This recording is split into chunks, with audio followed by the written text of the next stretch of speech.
Good for nothing parasite. Suddenly, I was called by my husband to visit his parents' house. I figured he probably got too drunk to come home. I started the car and headed to his parents' place. But what was waiting for me there was my mother-in-law with a nasty smirk on her face. Out of nowhere, she splashed beer on me and hurled insults. My mind went blank, but in the next moment, anger surged within me. I wiped the beer off my face with my hand and said just one thing: I'm leaving. With that, I walked out of their house. Just before I left, I caught a glimpse of some confused relatives in my peripheral vision. My name is Samantha Ayers. I'm 30 years old. After graduating from college, I've been working at a wholesale company a little distance away from my hometown. Work is going fairly well, and my life doesn't have any major inconveniences. But there's one thing that's been bothering me: my shyness. Ever since I was a student, this has made it difficult for me to make friends.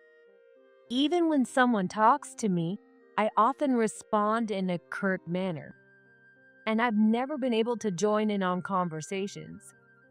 No matter what, I get nervous when talking to people. Yet, despite that, I'm incredibly grateful to a few of my friends who have stuck with me. When I first realized I was shy, I didn't worry about it too much. But one day, while walking down the school hallway, I overheard some people talking about me. She's so cold when she talks, has a bad attitude, and is so full of herself. They might have said more, but nothing else registered in my mind. Knowing that this was how people saw me, I suddenly felt my legs go weak. But I knew it would be bad if they noticed I was there. I somehow forced myself to move and escaped from the spot. From that day on, I began to worry about my poor communication skills. Would I make others uncomfortable and have them talk behind my back again?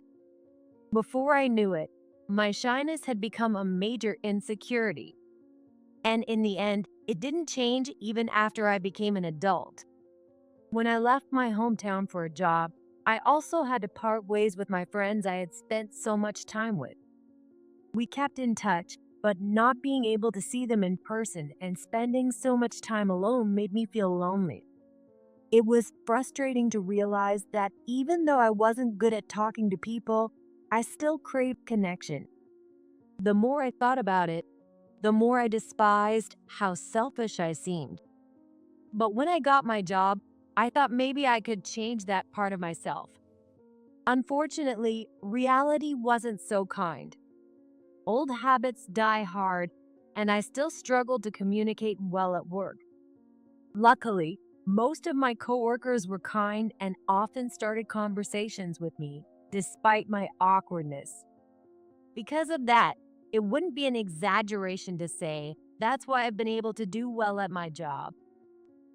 But I knew I couldn't rely on my environment forever. Determined to change, I made it a point to be more proactive.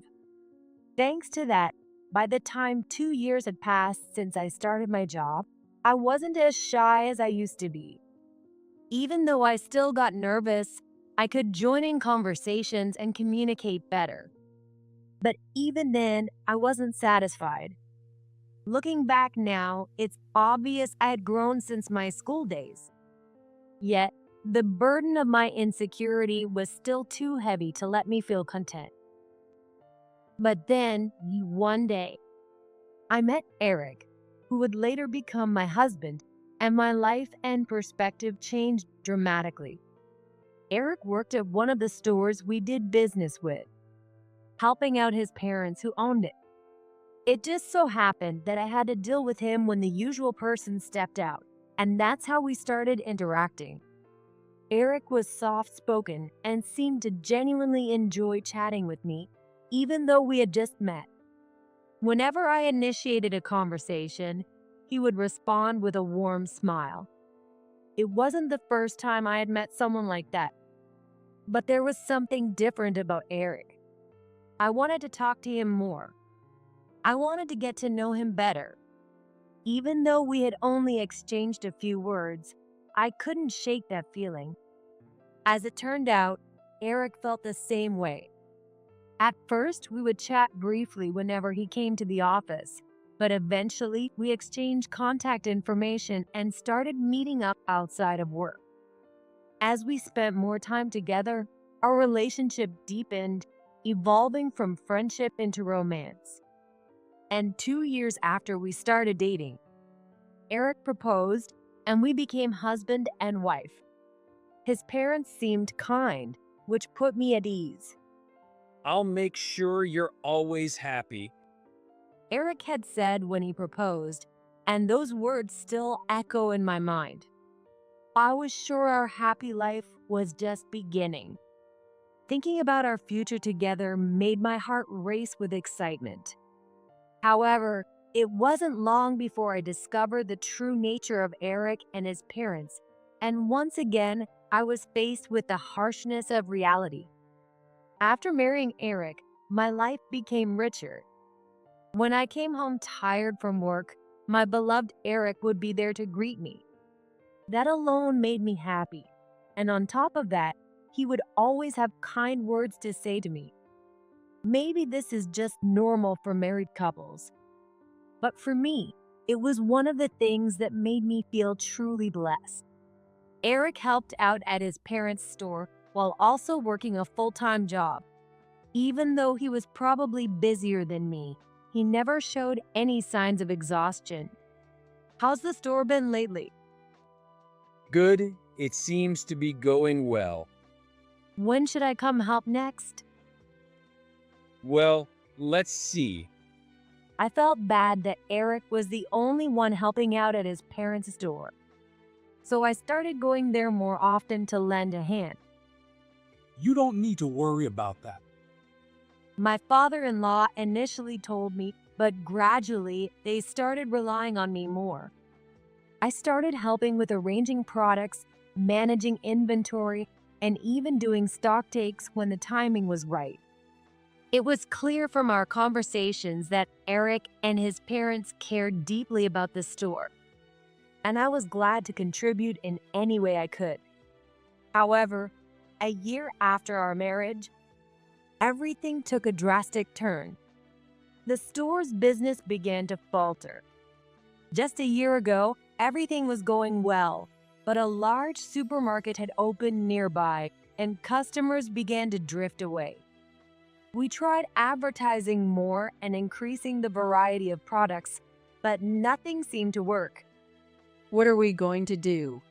At this rate, Yeah, it's not looking good at all. Every time I went to help, my in-laws would discuss the situation with such desperation that it hurt my heart. If things continue like this, it's not going to end well. I could tell Eric was starting to change too. And who could blame him? His parents' store, which he had been helping with for so long, was now in danger. I didn't have the power to save the store on my own. But that made me all the more determined to do whatever I could to contribute to the store's success. Unfortunately, all that effort was in vain, and the store was forced to close. I couldn't help but feel deep regret, wondering if there wasn't something more I could have done. I couldn't even find the right words to comfort my devastated in-laws and Eric. And it was this store's closure that became the catalyst for the collapse of our marriage. The in-laws, who had once been so kind, began to treat me coldly. it's your fault the store went under. What? After the store closed, I was helping to clean up when it happened. My in-laws had seemed in a bad mood from the moment we saw each other that day, so I was even more tense than usual as we worked together in the same space. Then, out of nowhere, my mother-in-law, Carol, let out a big sigh and said something shocking. I couldn't quite grasp what she was saying and couldn't find the words to respond. Well, My father-in-law, David, followed suit, throwing more hurtful words my way. Ever since you married into our family, nothing but bad things have happened. Honestly, what are you going to do about it? You're a curse. A curse? No, that's not. Could my in-laws really believe that I brought some kind of bad luck into this family? The accusation was completely unfounded and absurd. They had been so kind before, and now their harsh words were breaking my heart. Why all of a sudden? Do you really think it's not true? The big supermarket opening nearby, the store's business declining, and eventually going under. All of it happened in the past year, right around the time you joined our family. That's just not fair. Not fair? That's the truth. If you hadn't married into this family, none of this would have happened. You are a curse. Their thinking was so irrational that it left me stunned. But wait, what does Eric think about all this? Just as I was about to turn around and ask him, Eric, who had been working behind me, spoke up. Dad and Mom are right. Why did I ever marry you? If I had married someone else, the store wouldn't have gone under. Even you, Eric? I was devastated. Not only had my in-laws turned against me, but now even Eric was pushing me away. It's the truth, isn't it? You're a curse.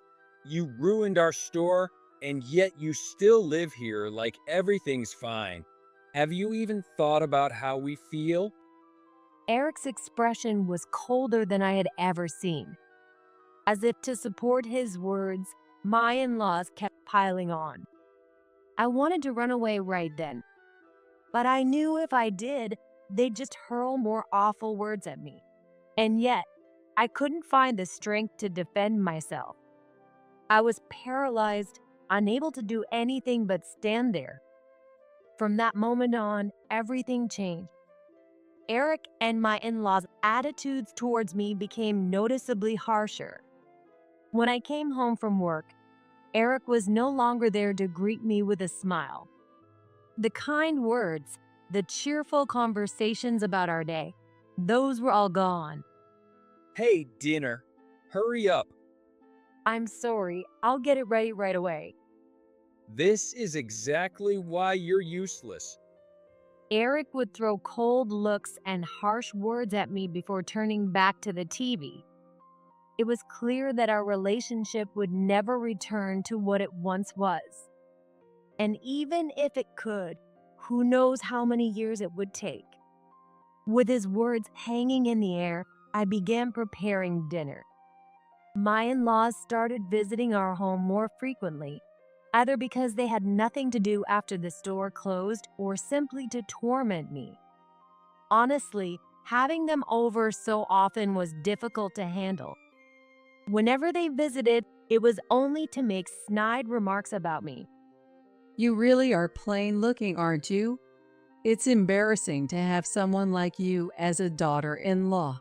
Eric, why did you ever choose her? Who knows? I don't even remember anymore. Listening to them talk, I felt more sadness than anger. If Eric truly couldn't remember why he chose me, it must mean he's lost all interest in me. Not remembering. Isn't that a bit harsh? You don't really think it's that bad, do you? Oh, you caught me. Their insults kept coming, and it was obvious they were speaking loudly enough for me to hear on purpose. Feeling humiliated, I once tried to interrupt them. If you feel that way, should we just get a divorce? I felt humiliated and even tried to interject. But the response I got was something I never expected. Divorce? There's no way we'd let you do that. Right, Carol? Exactly. A divorce would look terrible to everyone. And what if Eric ends up suffering because of it? You couldn't take responsibility for that, could you? My in-laws cornered me with their stern faces, and I couldn't say a word. I glanced over at Eric, but it seemed he felt the same way. He didn't object, just watched his parents. I regretted bringing up the idea of divorce since I didn't have the courage to actually go through with it. So, I ended up spending my days in a state of confusion and frustration. About 6 months passed living like that. Then, my father-in-law fell ill and had to be hospitalized. For Eric and his parents, this too was somehow my fault. Just like with the store's closure, they seemed eager to place the blame on me. Of course, you're a curse. Who would have thought David would end up in the hospital?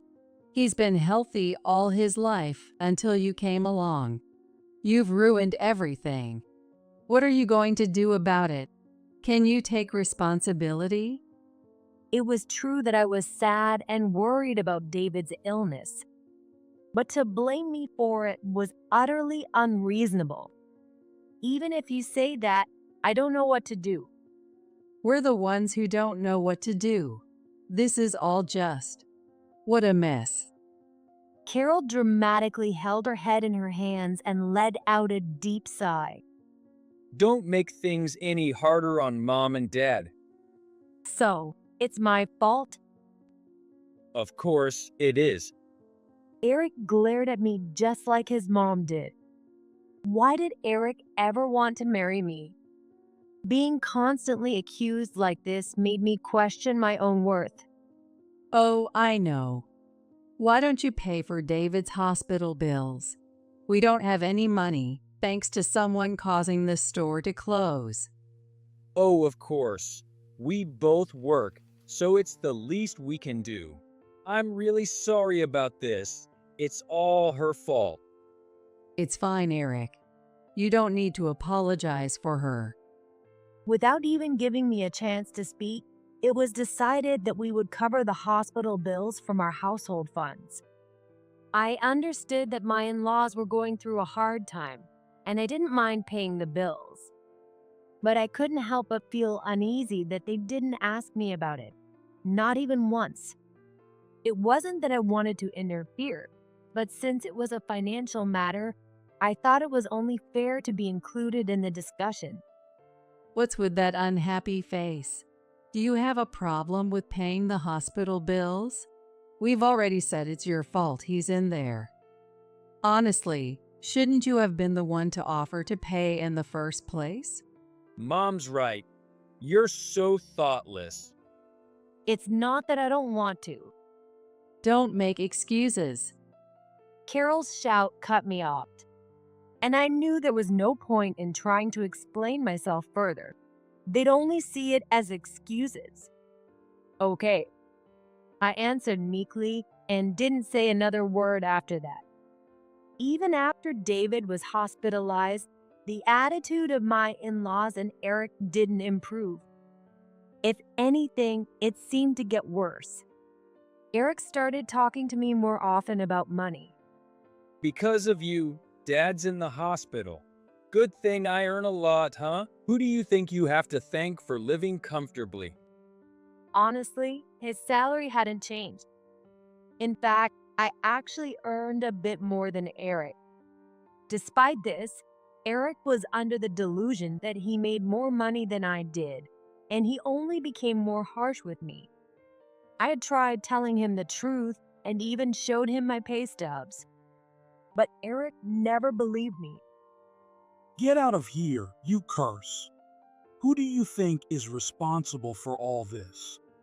Even when I visited David in the hospital, that's what I'd hear. Meanwhile, Carol continued coming to our house, only to throw more snide remarks my way. I had reached my limit. I wanted to leave it all behind and run away somewhere. Then, unexpectedly, a turning point came. It was about 3 months after David had been hospitalized. That day, Eric had gone to his parents' house early in the morning, and I was enjoying a rare moment of peace alone. But around noon, I got a call from Eric. Hey, come over here now. From his voice, it was clear he was quite drunk. I gave a brief reply and drove over to his parents' house. When I arrived and rang the doorbell, Carol answered with an unusually cheerful expression.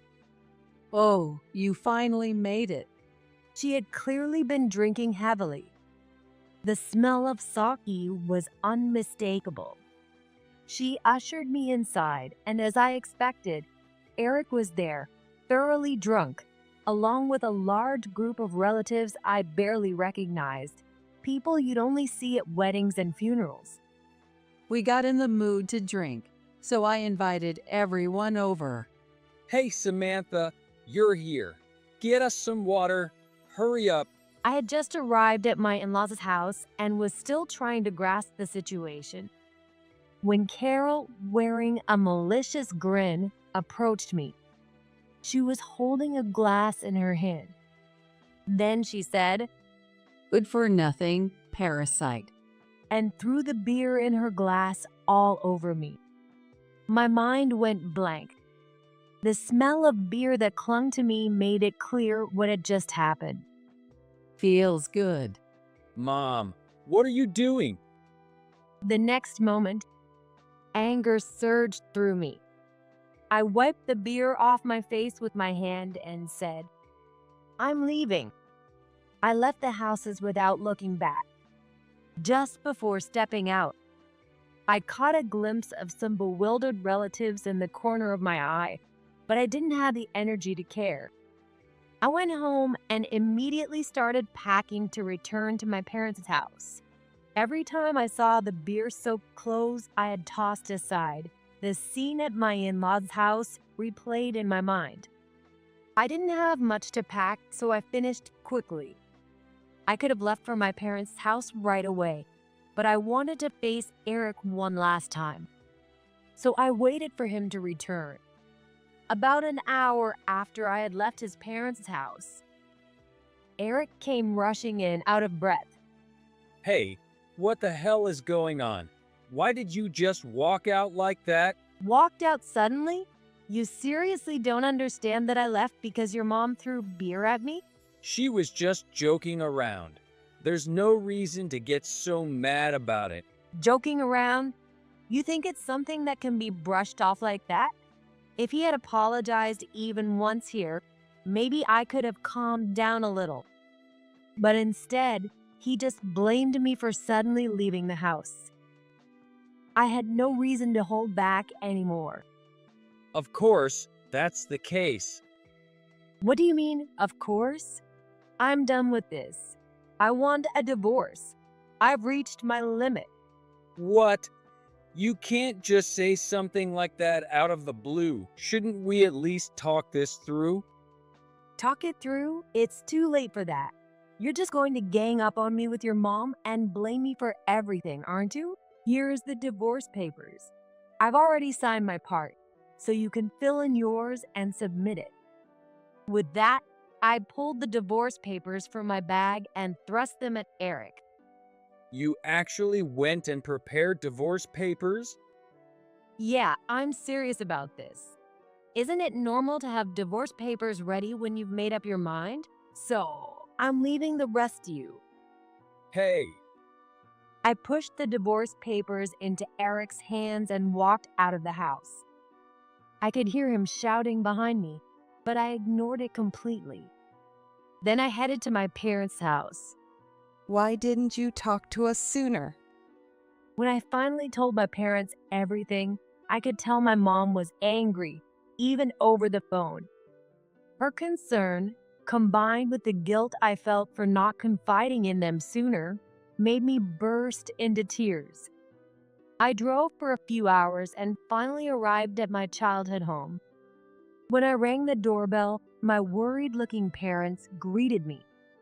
The moment I saw their faces, all the strength drained from my body, and I collapsed to the floor. It hit me just how much I had missed their support. Parents really are amazing, and I felt that truth deeply. The next day, I felt much calmer. I had already explained the situation to my workplace and was granted some time off. I knew I needed to rest and recover quickly so I could get back to work. That was my plan. I've made plenty of food, so feel free to have seconds if you want. Yeah, thanks. The day I returned home, I had no appetite and couldn't even sit down for a meal with my family. But this morning, the breakfast my mom had made tasted especially comforting. Wow, you're eating well. I wasn't able to eat much before. I see. Well, there are no enemies here. Just relax and do what you need to do. Yeah, thanks. My dad was right.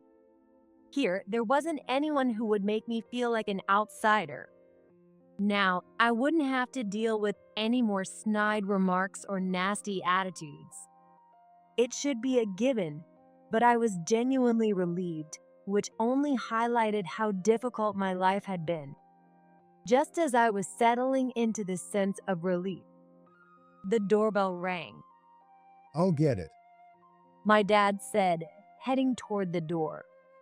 But as soon as I heard the door open, his voice boomed. What are you doing here? It was rare for my dad to shout like that. Could it be? Is Samantha here? Please let me see her. As I feared, it was Eric. Samantha isn't here. Go home. But her car is here. You can't fool me. Eric was trying to assert himself, even with my dad. Neither of them was backing down, and their voices only grew louder. This wasn't going to end unless I stepped in. I stood up and walked to the entrance. Eric, what are you doing here? Samantha, please, we need to talk. Can't we just sit down and discuss this? Hey, quiet down. Samantha is already stressed out.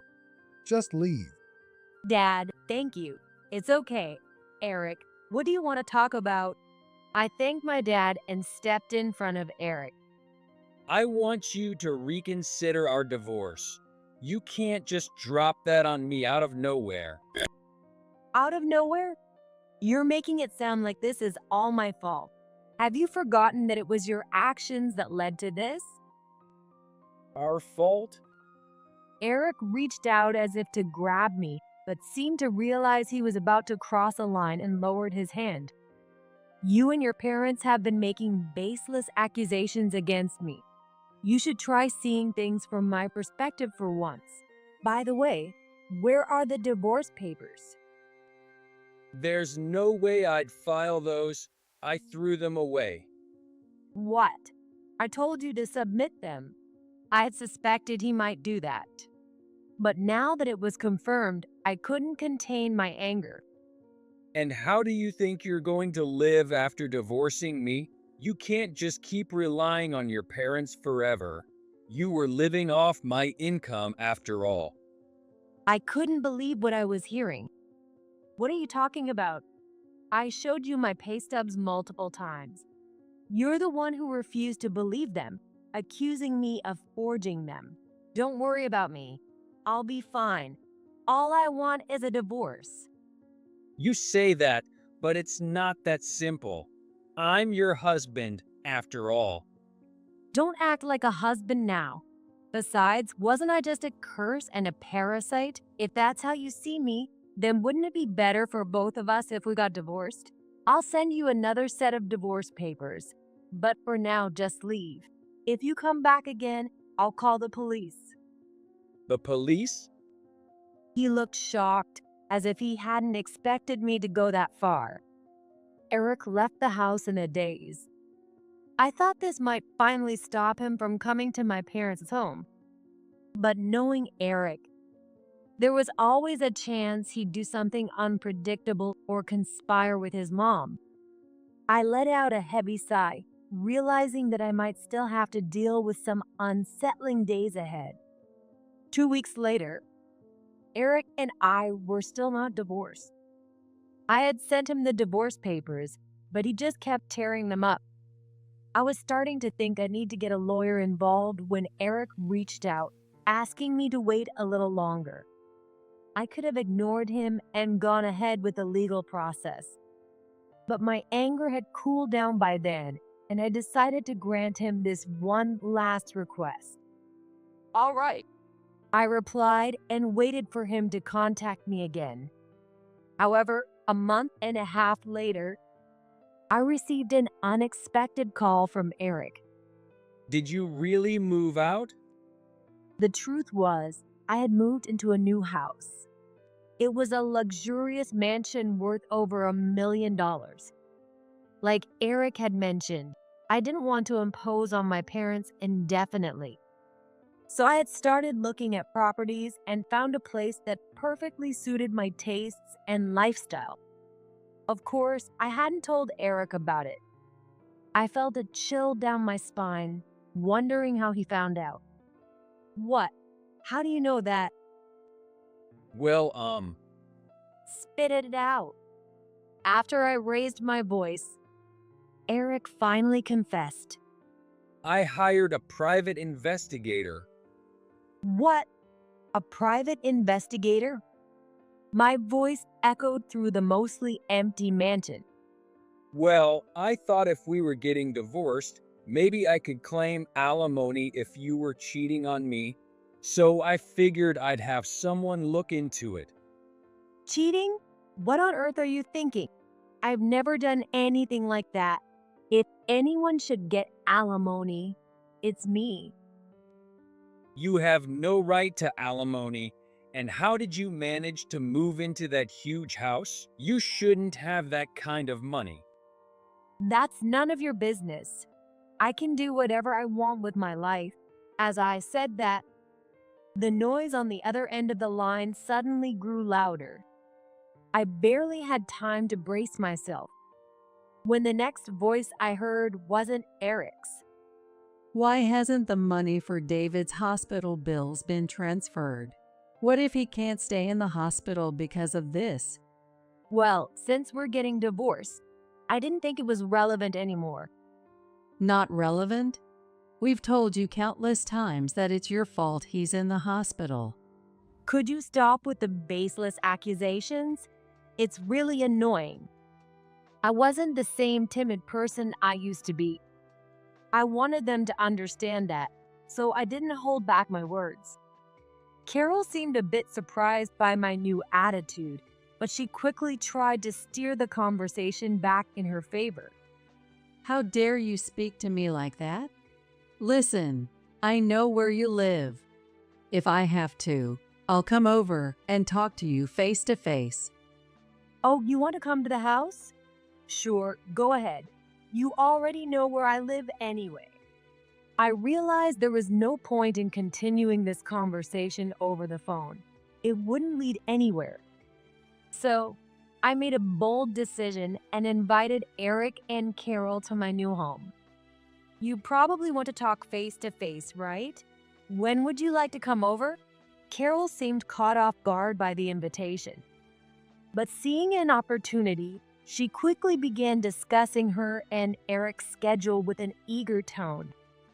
A week later, Eric and Carol arrived at my house. The look of astonishment on their faces as they took in the unfamiliar furniture and amenities was almost comical. Please have a seat right there, I said, directing them to the new sofa I had bought, and began our conversation. So, what is it? What did you want to discuss by coming all the way to my house? Oh, well, it's about David's hospital bills. What are you going to do about them? It's infuriating that you're living in a house like this. And how could you afford a place like this? Are you secretly seeing someone else besides Eric? It's a bit much to handle all at once. But first of all, didn't the private investigator confirm that I wasn't cheating? Carol seemed extremely agitated. The old me would have been intimidated, but I had nothing left to fear. Regarding the house, the truth is I've been trading Forex. What? Forex trading? You never told me. I had been trading Forex since before I married Eric. I hadn't made much profit at first and didn't think it was worth mentioning to anyone. But over time, I got the hang of it and started earning significant profits. By the time I was making real money, my relationship with Eric had deteriorated so much that I didn't feel like sharing it with him. Besides, I was afraid that if I told him, he might try to take all my money. Are you saying you bought this house with that money? That's right. And by the way, I was also paying your dad's hospital bills using the profits I made from Forex trading. I thought it was better for our household finances that way. But since we're getting divorced, I don't need to pay anymore, right? So, I've stopped making those payments. You did all that behind my back? I was transferring the money from your account to your mom's account.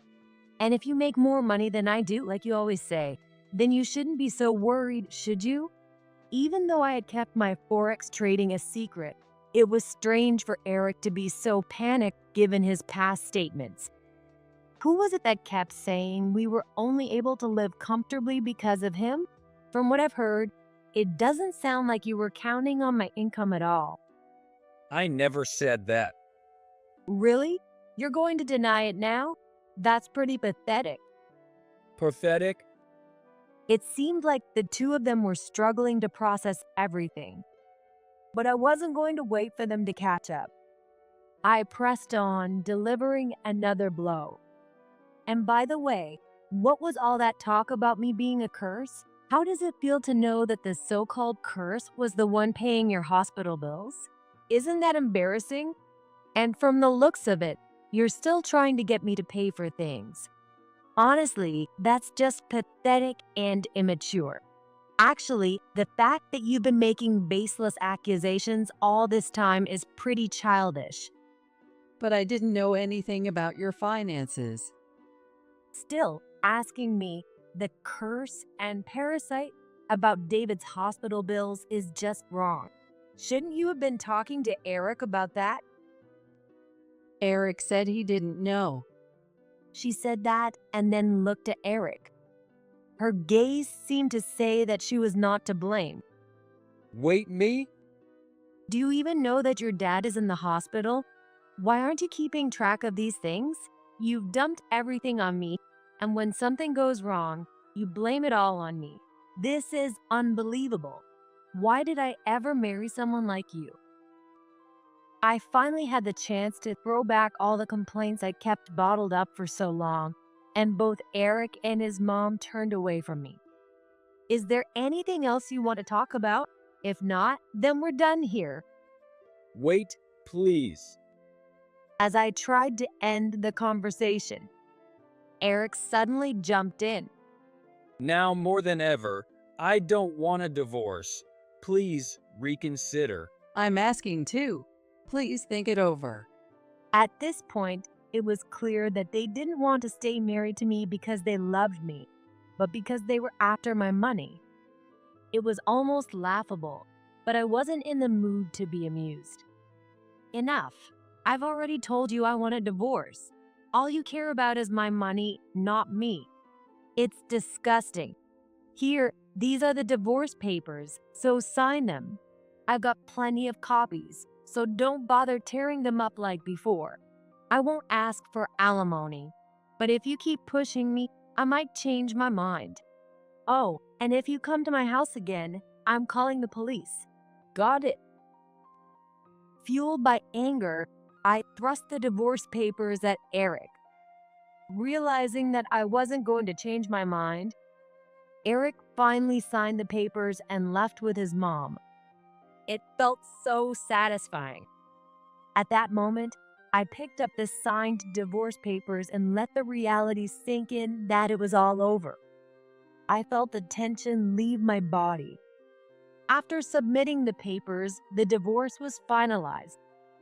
In the days following the divorce, I received countless emails from Eric complaining about how he had fought with his mom and couldn't afford his dad's hospital bills. He also told me that their financial situation had become increasingly dire, but that was none of my concern. Similar messages came from my in-laws, and it was infuriating. David even tried to gain my sympathy by describing his condition, saying he was in pain, suffering, and asking for help. But there was nothing I could do. And since I hadn't visited him, I couldn't even be sure if what he was saying was true. The only thing I could do was guess that he might actually be in better health than he claimed, based on his voice. I did answer a call from Eric once, but all he talked about was money. Hey, you're still making money, right? Couldn't you give me a little? All you ever talk about is money. I'm not going to help you. You'll just have to deal with it. I shut him down and hung up the phone. After that, I ignored all contact from Eric and his parents. Thanks to that, a month after the divorce was finalized, the messages completely stopped. It's been a year since our divorce was finalized. I'm living a comfortable life on my own, but I still haven't quite gotten used to the size of this mansion. Even though I have no intention of getting married again, living alone can be a bit lonely. So I decided to get 2 cats to keep me company. I'm currently living a happy life with my 2 cats.